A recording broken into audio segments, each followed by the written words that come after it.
GS for all के इतिहास की इस कक्षा में आपका स्वागत है। आइए हमें अगले गवर्नर जनरल को देखें। इससे पूर्व आपने लॉर्ड विलियम बेंटिक को देखा, जिसने बहुत से सुधार भारतीयों के लिए किया था। और इसके बाद चार्ल्स मैडकॉफ को देखा, जिसे प्रेस का मुक्तिदाता कहा जाता है।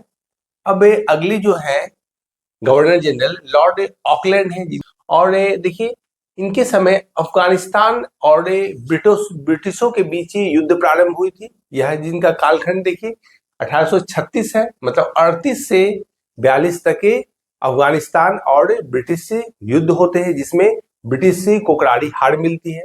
एक्चुअली होता यह है कि अफगानिस्तान में दोस्त मोहम्मद की सरकार को हटाया जाता है और उसके स्थान पर अंग्रेजों के जो मित्र थे शाह शुजा, उन्हें सत्ता दिलाई जाती है।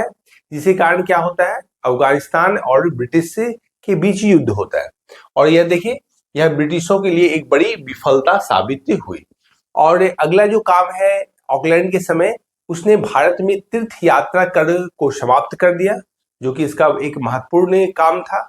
और इसने धार्मिक संस्थानों पर किसी भी प्रकार के जो टैक्स लगते थे उससे भी मुक्त किया। देखिए, धार्मिक निधियों पर सरकारी नियंत्रण को खत्म कर दिया। 1839 में इसने कलकत्ता से दिल्ली तक के ग्रैंड ट्रंक रोड की मरम्मत कराई। तो ये आपको ध्यान रखना है, ग्रैंड ट्रंक रोड की मरम्मत ऑकलैंड के काल में ही हुई थी।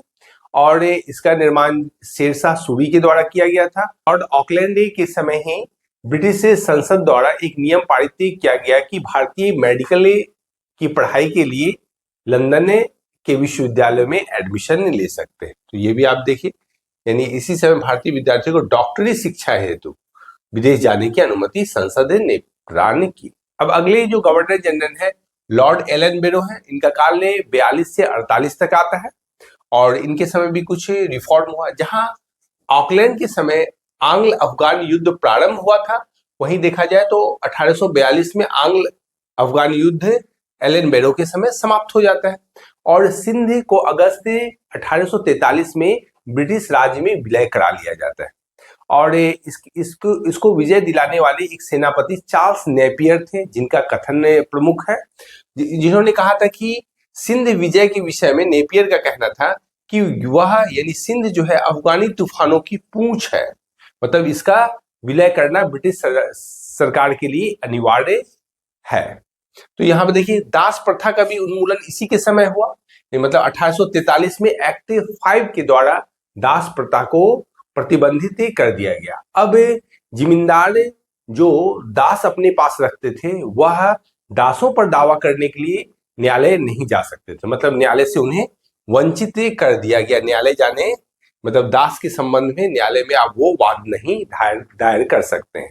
और एक अगर देखा जाए तो अगला आप देख सकते हैं कि रविवार को जो छुट्टी का प्रावधान है वह 1843 से ही प्रारंभ होता है, जो कहीं ना कहीं लॉर्ड एलन बेरो का ही काल है। आइए देखें, लॉर्ड डलहौजी का कालखंड 48 से 56 है। और इसी के समय देखिए द्वितीय आंग्ल सिख युद्ध हुआ था 48 से 39 में, और जिसमें पंजाब का ब्रिटिश शासन में विलय हो गया था। और ये तिथि है 29 मार्च 1849 को।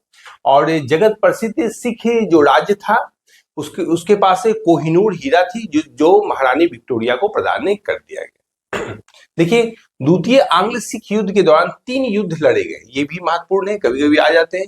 प्रथम रामनगर का युद्ध हुआ था, वो भी 48 में हुआ था, जो कि और निर्णित रहा। दूसरा देखिए चिलियावाला का युद्ध हुआ था, जो कि 49 में हुआ था, और यहाँ भी अनिर्णित रहा था। और तीसरा युद्ध गुजरात का युद्ध था, जो चिनाब नदी के किनारे था। तो ये आप ध्यान में रखिए। और 12 मार्च 1849 को देखा जाए, जिसमें सिख बुरी तरह से पराजित हुए थे, और उसके बाद ब्रिटिश भारत में मिला लिया गया। तो ये ध्यान में रखिए। द्वितीय आंग्ल वर्मा युद्ध इसी समय हुआ 1852 में। लोअर बर्मा और पीगू अंग्रेजी राज्य में मिला दिए गए। और डलहौजी ने सिक्किम पर 2 अंग्रेज डॉक्टरों के साथ दुर्व्यवहार का आरोप लगाकर 1850 में उस पर अधिकार कर लिया। मतलब सिक्किम ब्रिटिश भारत का भाग बन गया। जो आप इससे पूर्व देखे थे उसे स्वतंत्र रखा गया था। डलहौजी के काल में ही 1852 में एक इनाम कमीशन की स्थापना की गई थी। तो इनाम कमीशन का उद्देश्य था कि मतलब जागीरदारों से भूमि को छीनना और ऐसे भूमि का पता लगाना कि जो जागीरें भूमि कर रहित हो उसका पता लगाना।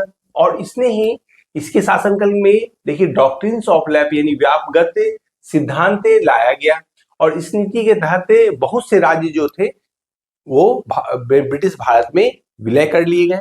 इसमें से आपने देखिए प्रमुख राज्यों में अगर देखा जाए तो कौन कौन है। सतारा 48 में जैतपुर और संभलपुर, 49 में बघाट, 1850 में उदयपुर। उदयपुर देखिएगा ये मध्य प्रदेश में है, ध्यान रखना है आपको। 1852 में झांसी को 53 में और नागपुर को 54 में विलय कर लिया गया। और इसके बाद देखिए 1856 में अवध पर कुशासन का आरोप लगाकर उसे भी विलय कर लिया गया, जो देखिए 1857 में बेगम ऑफ अवध के द्वारा विद्रोह किया गया था इसी कारण। और उस समय अवध का नवाब वाजिद अली शाह था जो कि एक महान नर्तक के रूप में हम इसे जानते हैं। और 18वीं शताब्दी में अवध राज्य का संस्थापक सआदत खां था। आप जानते हैं सआदत खां बुरहान उल मुल्क। और 1856 में इसने तोपखाने के मुख्यालय को कलकत्ता से मेरठ स्थानांतरित किया और सेना का मुख्यालय शिमला स्थानांतरित किया। शिक्षा संबंधी सुधारों में 1854 का जो प्रसिद्ध वुड डिस्पैच है जिसके तहत जिले स्तर पर एंग्लो वर्नाकुलर सिस्टम लागू किया गया। ये मतलब इसका है कि देसी भाषा और प्लस अंग्रेजी दोनों में जिले स्तर के स्कूलों में शिक्षा प्रदान की जाएगी। और इसी का सुधार होते हुए आगे उच्च शिक्षा में 1857 में लॉर्ड कैनिंग के समय देखा जाए तो हर एक प्रेसिडेंसी में एक एक विश्वविद्यालय स्थापित किए गए। प्रत्येक प्रदेश में एक शिक्षा निर्देशक की नियुक्ति की गई। मतलब कि देखा जाए तो स्कूल जो इंस्पेक्टर है मतलब इंस्पेक्शन के लिए एक निदेशक आते थे। और डलहौजी को भारत में रेलवे का जनक माना जाता है। 16 अप्रैल 1853 को देखिए बॉम्बे से थाने पहले भारत में रेल चली थी। ये काफी प्रसिद्ध है यह और पूछा भी जाता है। और यह 34 किलोमीटर प्रथम रेल चलाई गई थी। 1854 में नया पोस्ट ऑफिस एक्ट पारित हुआ और भारत में पहली बार डाक टिकट का प्रचलन हुआ। मतलब कहीं लॉर्ड डलहौजी के कारण नहीं हुआ। और इसने पृथक रूप से भारत में पहली बार सार्वजनिक निर्माण विभाग ये PWD आप देखते होंगे, इसके संस्थापक देखा जाए भारत में यही थे लॉर्ड डलहौजी। 1854 में एक स्वतंत्र विभाग के रूप में लोक सेवा विभाग की भी स्थापना की गई। और आगे देखा जाए इसी के समय 1853 में कलकत्ता एवं आगरा के बीच पहली बार बिजली से संचालित तार सेवा की शुरुआत हुई। मतलब डाक सेवा, तार सेवा अगर देखा जाए विश्वविद्यालय की स्थापना के लिए जो प्रयास वुड डिस्पैच और PWD का प्रारंभ सब इसी के काल में हुआ। इसने शिमला में एक ग्रीष्मकालीन राजधानी भी बनाया। और 1800 देखिए 53 के चार्टर में जहां तक देखा जाए एक्ट के द्वारा कंपनी के संचालक मंडल से कंपनी के प्रशासनिक अधिकारियों को नियुक्ति करने का अधिकार वापस ले लिया गया। और 1853 से ही अधिकारियों की नियुक्ति के लिए प्रतियोगिता परीक्षा की व्यवस्था की गई जिसमें उम्र सीमा कितना 18 से 23 साल रखी गई। और सत्येंद्र नाथ टैगोर पहले भारतीय थे जिन्होंने 1863 में लंदन में हुई सिविल सेवा परीक्षा में सफलता प्राप्त की। और देखिए 1922 में इलाहाबाद एवं लंदन दोनों स्थानों पर साथ साथ सिविल सेवा का आयोजन किया गया। मतलब कहीं ना कहीं सिविल सेवा का आयोजन पहले देखा जाता है 1922 के पहले ब्रिटेन में ही कराई जाती थी, लंदन में ही, जिसमें सत्येंद्र नाथ टैगोर पहले भारतीय नियुक्त हुए। और डलहौजी ने नर बलि प्रथा को भी देखिए एक तरफ से समाप्त करने का प्रयास किया। और इस प्रकार आप डलहौजी से अवगत हुए और आप रिवीजन करते रहिए। फिर हम कल अगली कक्षा में मिलते हैं। आज के लिए इतना ही, धन्यवाद।